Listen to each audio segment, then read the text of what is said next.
pikkusen ettei sitä pääsi jo vuotamaan siellä, muutamasta kohti tippasi.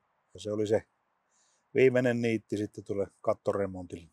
Oli jo vanha ja tässä on isoja puita, niin kyllä ne on tehnyt tehtävänsä ja aika.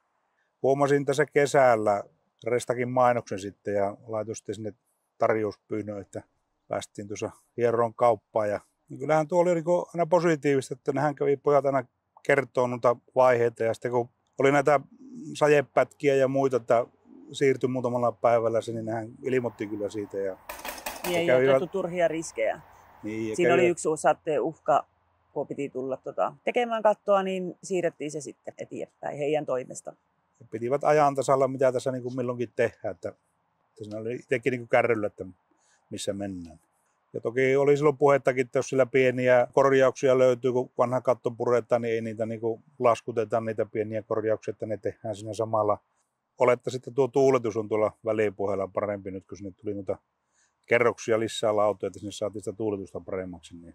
Ja aluskate. Niin, aluskatettahan kun ei ollut ennen ollenkaan, niin nyt on sekin turva, että jos joku pieni vuoto tulee, niin se aluskate on siellä kuitenkin olemassa. Nuoria ahkeria työntekijöitä niin aina suosittelen töihin, että nämä jätkät vaikutti siltä, että ne tykkäsivät omasta työstään. Ja tulee kaatamalla vettä, niin ennen piti ruveta kuuntelemaan, mutta onko jossakin joku vuoto, mutta nyt saa nukkua yöt rauhassa. Kyllähän se antaa talolle taas niin kuin lisää aikaa.